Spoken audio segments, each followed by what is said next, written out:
Hey everyone, it's Katie, and welcome to The Spark, your new Thursday boost from the Creative Boom podcast. Just when you thought you couldn't get enough of us, this is your creative pick-me-up as we approach the end of the working week.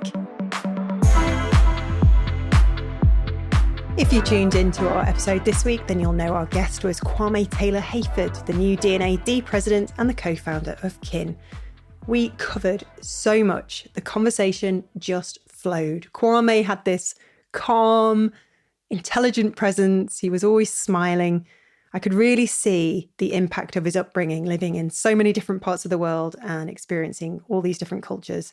Because it's true what they say, travel like that brings out empathy and compassion for others like nothing else. That's my personal opinion. There's this eagerness to understand that you gain and get on with everyone. I love how he also said that he wasn't that interesting. It kind of made me laugh because that's something I've always said about myself. It's the journalist in me. I learned from a very young age that it's the stories other people have that are way more interesting than waiting for the opportunity to talk about myself. But anyway, it's not about being self-deprecating when we say that. It's far from it. Kwame, and I suppose me, we simply understand that one of the most powerful truths in life is being genuinely interested in other people, because you can truly grow as a person if you do. You can build great connections and you can enjoy a successful life and career as a result.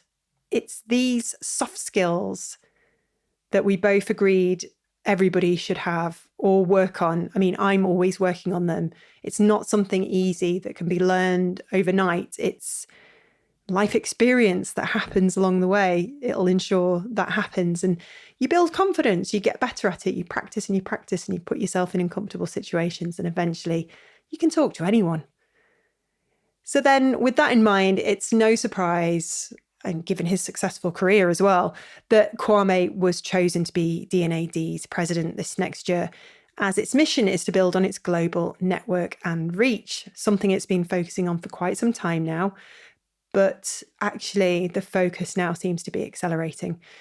We chat about D&AD a lot, actually, how it inspired him and the great work that it's doing. Its mission to empower the next generation of creatives. And Kwame tells us there's also a need to support mid-career professionals, that middle bit that often gets overlooked.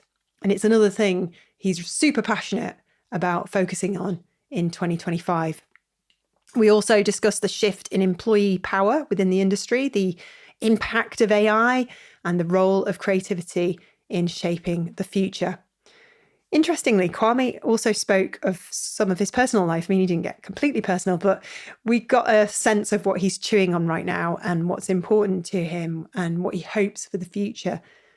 Honestly, it's a brilliant episode thanks to Kwame. Give it a listen if you haven't already. I was so inspired and motivated that I immediately wrote a life plan for the next 10 years, chatted enthusiastically in the kitchen with my husband that night. I felt like we were going through very similar things. Maybe it's something that you're going through too. Maybe it's a turning 40 and this generation that we're in, or maybe it's just a sign of the times. Who knows? Whatever you do, make sure you give it a listen and let me know what you think.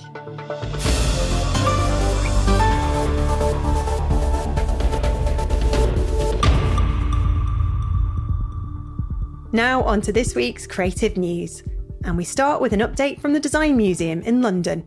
Tim Burton's world-famous exhibition has just opened its doors and it's already smashing records. With over 32,000 advance tickets sold, it's officially the biggest pre-sale in the museum's 35-year history. Tim Burton mania is definitely in full swing. Exciting news for the UK's creative scene. We Made That has just unveiled a bold £1.7 billion roadmap to boost the creative industries across the Thames estuary. The idea is to create jobs and drive sustainable growth in the region's fashion and screen sectors. Key projects include a fashion upcycling hub in Tower Hamlets, a creative campus for screen and digital industries in Basildon, and a mixed media centre in Margate. It's not just about growth, there's a strong focus on sustainability, diversity, and making the region a global leader in ethical fashion and screen production.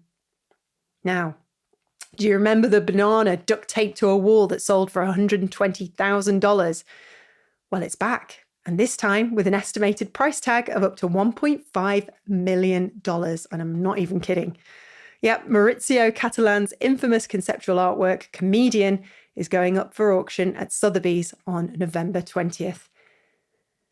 Now, before you ask, no, you're not going to get the original banana or duct tape. The new owner will receive a fresh roll of tape, a new banana, and a certificate of authenticity, plus instructions for recreating the masterpiece.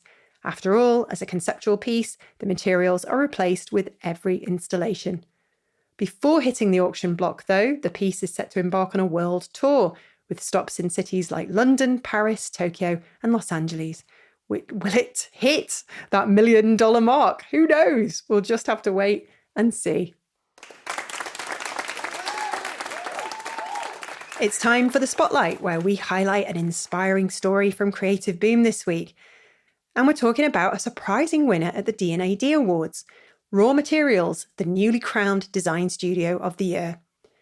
So why is Raw Materials' win so unusual? Well, for starters, this American agency was also founded very recently, making their rapid rise a pretty remarkable feat. Plus, the agency embraces being unusual as part of its core identity. Just take a look at their homepage tagline, an unusual design company. From the beginning, Raw Materials set out to tackle the problem of sameness in digital design. As their CEO, John Rocha, explains, many digital products have been repetitive and uninspired. The team wanted to break the mold, approaching each project with the belief that when everything is the same, being different becomes a huge opportunity. Their bold approach has already led to collaborations with big names like Meta, Peacock, JP Morgan Chase, and 7-Eleven, with each project reflecting their philosophy of embracing difference to solve problems in new ways. For more details, check out the full article on Creative Boom. And now it's time for our Book of the Week, where we highlight a must-read for creatives. This week, we're celebrating a design milestone as we look forward to the release of 1000 Marks, published by Thames and Hudson to mark Pentagram's 50th anniversary. The book, which hits the shelves on the 25th of November, is a visual feast, featuring a collection of 1,000 symbols and logo types designed by Pentagram partners over the last 5 decades. We all know Pentagram. They're very famous for creating iconic brand identities, shaping the visual language for clients across industries and continents. The marks featured in this book represent the studio's diverse identity work for everyone from multinationals and startups to government agencies, non-profits, social enterprises, and even entire countries. For half a century, pentagram symbols have become part of our cultural landscape, embedding themselves in our collective consciousness and embodying the brands we encounter every single day. Whether you're a designer, a brand enthusiast, or someone who simply appreciates the power of a well-crafted mark, 1000 Marks offers an inspiring glimpse into the history and evolution of one of the world's most influential design firms. You'll find a link in the show notes so you can grab your copy then. For our tip of the week, we look at a powerful piece on Creative Boom about the importance of self-belief and why quiet confidence is essential for creative professionals. Because let's face it, the creative industry can be tough. We're constantly juggling self-doubt, feeling like an imposter, and the pressure to impress. But as the article points out, embracing quiet confidence can be a game changer. It's not about shouting the loudest or being the most outgoing person in the room. Instead, it's about believing in your own abilities, knowing your worth, and letting that self-assurance guide your actions. Quiet confidence allows you to stay grounded, focus on the work itself, and make bold decisions without feeling the need to constantly seek approval. It helps you build resilience, recover from setbacks, and push boundaries, all while staying true to who you are. So this week's tip is simple. Cultivate that inner belief. Cultivate it, because you can then embrace the power of your quiet confidence and let it fuel your creative ambitions. You don't need to be the loudest voice to make the strongest impact. Trust me.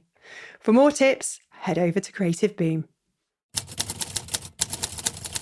Now it's time for Letters to the Editor, where we share your thoughts and reactions to this week's podcast episode with Kwame Taylor-Hayford, co-founder of Kin and the new D&AD president, but also on anything else that sparked your interest. Adrian Van Kooten, head of design at Vemi Money, got in touch regarding the recent news we shared on the latest IPA Bellwether report, which revealed that UK companies have put a hold on increasing their marketing spend due to uncertainty surrounding the upcoming budget here in the UK. He wrote quite passionately, "I really think we need a goal, a vision, a North Star for the UK. People build businesses to solve problems and ultimately improve society. We need to get that back. And this means supporting small businesses, entrepreneurs and risk takers. Otherwise, what are we doing? Just surviving. No thanks. I demand better for us." He writes, "I fear people are just going to start leaving the country. There's a serious chance that there will be a brain drain in the UK, and that would be heartbreaking. The creative industries is one of our best exports." Jay Thomas, meanwhile, from Stafford, who has just begun work as an in-house graphic designer, thanked us for our conversation with Kwame this week. He said he didn't really get D&AD before, thinking it wasn't accessible for someone like him, but he now sees it in a more positive light. "I didn't know about New Blood or the work it's doing to support the next generation," he wrote. "I also immediately looked at the annual showcase online after listening to the episode and was hugely inspired by all the work and talent on display. Thank you, Kwame, and thank you, Creative Boom." Thank you, Jay, and thank you, Adrian. Have you got something to say or a question for the podcast? Send us an email at letters@creativeboom.com. On Monday, our guest will be creative consultant Holly Howard, who discusses her recent course Beyond the Feed and the evolving landscape of marketing for creatives. It'll be a welcome conversation for anyone completely sick to death of chasing likes and not getting the same engagement we once enjoyed. And you'll learn a ton of new stuff. It'll just give you a really nice reboot if Instagram hasn't been cutting it lately or you've been wincing at the thought of doing video. Hey, I've got news for you. You don't have to. There is another way, and we reveal all with Holly on Monday. It's an inspiring conversation you will not want to miss. So tune in next week. That's it for this week's episode of The Spark. I hope you're feeling refreshed and ready to take on whatever comes next. Don't forget to check out Creative Boom for more stories and features, including everything we mentioned today. You'll find all the links in the show notes. Thank you for tuning in, and we'll see you on Monday.